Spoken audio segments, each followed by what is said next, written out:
जय श्री राम, जय श्री राम। अयोध्या वासियों की सवारी जब श्रृंगवेरपुर पहुंची तो निषाद राज सोचने लगे कि कारण कौन भरतु बन जाहि, है कछु कपट भाऊ मन माही। ज्यों पे जियना होति कुटिलाई, तो कतलीन संग कटकाई। क्या कारण है जो भरत वन को जा रहे हैं? मन में कुछ कपट भाव अवश्य है। यदि मन में कुटिलता ना होती तो साथ में सेना क्यों ले चले हैं? जानहि सानुज राम ही मारी, करऊं अकंटक राज सुखारी। भरत न राजनीति उर आनी, तब कलंकु अब जीवन हानि। समझते हैं कि छोटे भाई लक्ष्मण सहित श्री राम को मारकर सुख से निष्कंटक राज्य करूंगा। भरत ने हृदय में राजनीति को स्थान नहीं दिया। तब पहले तो कलंक ही लगा था, अब तो जीवन से ही हाथ धोना पड़ेगा। निषाद राज ने सोचा, सकल सुरासुर जुरहि जुझारा, राम ही समर न जीत निहारा। का आचरजु भरतु अस करहि, नहीं बिसि बेली अमय फिल फरहि। संपूर्ण देवता और दैत्य वीर जुट जाएं तो भी श्री राम जी को रण में जीतने वाला कोई नहीं है। भरत जो ऐसा कर रहे हैं इसमें आश्चर्य ही क्या है। विष की बेलें अमृत फल कभी नहीं फलती हैं। अर्थात वो कैकेयी के पुत्र हैं, इसलिए सोच रहे हैं निषाद राज। अस विचारी गुण ज्ञाति सन, कहूँ सजग सब होहु। और हथवा सहु बोरहु तरनी, की जय घाटा रोहु। ऐसा विचार कर निषाद राज ने अपनी जाति वालों से कहा कि सब लोग सावधान हो जाओ, नावों को हाथ में कब्जे में कर लो और फिर उन्हें डुबो दो तथा सब घाटों को रोक दो। होहु सजोइल रोकहु घाटा, ठाटहु सकल मरै कै ठाटा।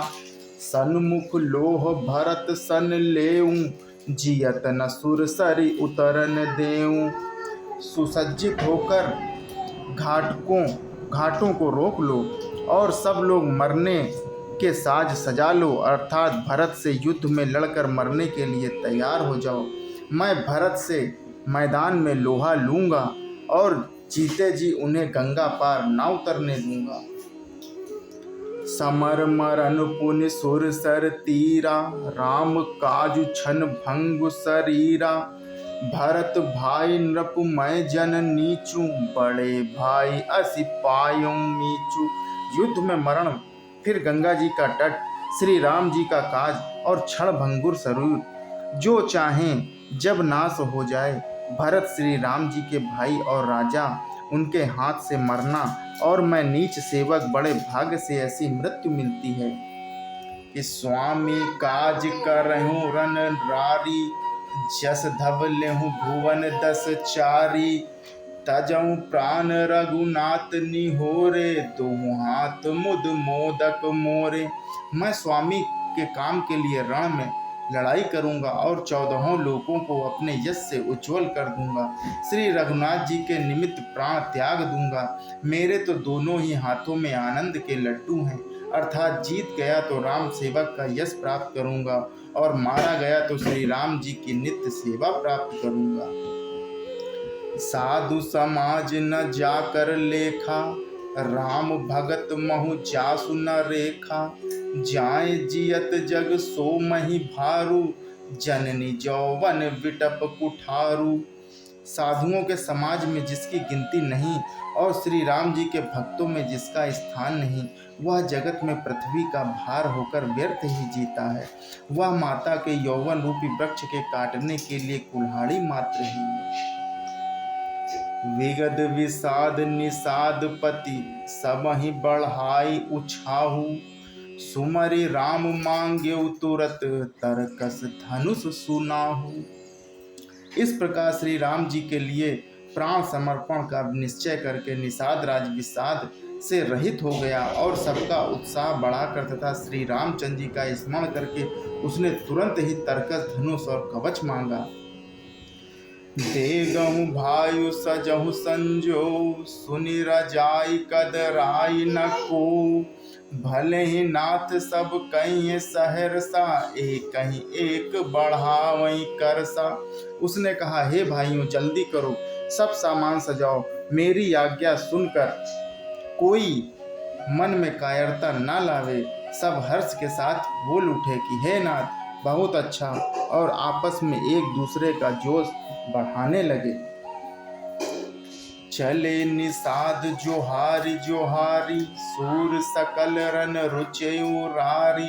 सुमरि राम पद पंकज पनहि, भांति बांधि चढ़ाइन धनहि। निषाद राज को जोहार कर करके सब निषाद चले। सभी बड़े सूरवीर हैं और संग्राम में लड़ना उन्हें बहुत अच्छा लगता है। श्री रामचंद्र जी के चरण कमलों की जूतियों का स्मरण करके उन्होंने भातियां छोटे छोटे तरकस बांधकर धनुइयों छोटे छोटे धनुषों पर प्रत्यंचा चढ़ाई। अंगरि पहिर कूण सिर धरहि, फरसा बांस सेल सम करहि। एक कुशल अति ओढ़न खाणे, कूदहि गगन मनहु छिति छाणे। कवच पहनकर सिर पर लोहे का टोप रखते हैं और फरसे भाले तथा बर्छों को सीधा कर रहे हैं। कोई तलवार के वार को रोकने में अत्यंत ही कुशल है। वे ऐसे उमंग में भरे हैं मानो धरती छोड़कर आकाश में कूदकर उछल रहे हैं। जय श्री राम, जय श्री राम।